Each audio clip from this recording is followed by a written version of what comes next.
لیکن اس امت کو اگر کسی نے بیدار کیا ہے تو بیرسٹر اسد الدین اویسی صاحب نے بیدار کیا ہے، ورنہ 90% لوگ نہیں جانتے تھے کہ وقف کیا ہے اور کیا قانون بنا۔ میرے بھائیوں، میرے نوجوان، الرحمن الرحیم، قال اللہ تبارک و تعالی فی القرآن المجید لن تنالوا البر حتى تنفقوا مما تحبون وما تنفقوا من شيء فإن الله به عليم، صدق الله العظيم۔ قال رسول الله صلى الله عليه وسلم إذا مات الإنسان انقطع عنه عمله إلا من ثلاثة، إلا من صدقة جارية أو علم ينتفع به أو ولد صالح يدعو له أو كما قال النبي عليه الصلاة والسلام۔ اسٹیج پر تشریف فرما قومی صدر جناب بیرسٹر اسد الدین اویسی صاحب اور ہمارے بہار کے ریاستی صدر جناب اختر الایمان صاحب اور MIM کے دیگر ذمہ دار اور ہمارے MIM کے تمام شہدائیوں، نوجوانوں، ساتھیوں، ہم لوگ یہاں پر جمع ہوئے ہیں۔ مختصر 2-3 منٹ کے اندر اپنی بات پوری کروں گا۔ ایک نیا قانون ہمارے اس ملک بھارت کے اندر مسلمانوں کے اوپر تھوپا گیا ہے، وہ یہ ہے کہ مسلمانوں کا جو وقف کا معاملہ ہے، بہت سے لوگ سوال کرتے ہیں کہ وقف قرآن و شریعت میں کہاں ہے۔ میں نے آپ لوگوں کے سامنے ابھی جو آیت پیش کی ہے، اس آیت میں وقف کی دلیل ہے۔ وقف کا مطلب دان کرنا، اللہ کے راستے کے لیے کوئی چیز قربان کر دینا۔ بھارت کی دھرتی پر تقریباً 9.5 لاکھ ایکڑ زمین وقف کی اور پراپرٹی کے تعلق سے پائی جاتی۔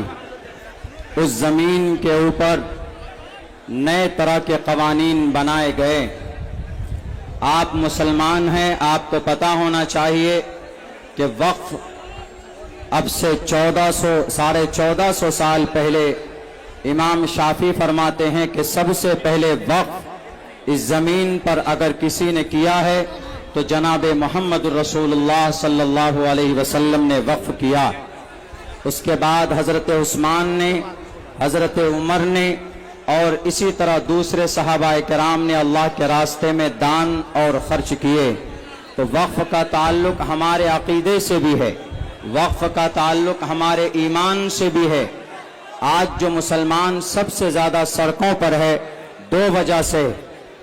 ایک تو یہ کہ ہمارا جو وقف کا معاملہ ہے، چونکہ شریعت سے اس کا رشتہ ہے، ہمارے عقیدے سے اس کا رشتہ ہے، اور ہم مسلمان شریعت سے، اگر شریعت نہ ہو تو ہمارے وجود کا کوئی فائدہ نہیں۔ دوسری بات یہ ہے کہ بھارت کے سمویدھان میں، بھارت کے جو قانون بنا ہے، اس کے اندر کئی سارے آرٹیکلز کے ابھی جو قوانین بنائے گئے اس کی خلاف ورزی کی گئی۔ مسلمان سب سے زیادہ سڑکوں پر اس لیے وہ اپنے عقیدے کو بھی بچانا چاہتا ہے اور بھارت کے سمویدھان کو بھی بچانا چاہتا ہے۔ میرے بھائیوں، نوجوانوں، مسلمانوں، آپ یقیناً اس وقت آپ میدان میں ہیں۔ ملک ہندوستان میں اگر اس بل کے خلاف سب سے زیادہ جس جماعت نے بڑھ چڑھ کر حصہ لیا ہے، اس جماعت کا نام آل انڈیا مجلس اتحاد المسلمین ہے۔ وہیں پر دوسری جماعتیں بھی بڑھ چڑھ کر کام کر رہی، لیکن اس امت کو اگر کسی نے بیدار کیا ہے تو بیرسٹر اسد الدین اویسی صاحب نے بیدار کیا ہے، ورنہ 90% لوگ نہیں جانتے تھے کہ وقف کیا ہے اور کیا قانون بنا۔ میرے بھائیوں، میرے نوجوانوں، آپ اس وقت جو سڑکوں پر ہیں، یہ صرف شریعت کو بچانے کے لیے نہیں، بلکہ بھارت کے آرٹیکل میں دفعہ نمبر 14 ہے، جس میں کہا گیا equality before law or the equal protection of the laws within the territory of India۔ آپ اس کی حفاظت کے لیے بھی میدان میں ہیں۔ آرٹیکل نمبر 25 آپ اس کی حفاظت کے لیے بھی میدان میں ہیں۔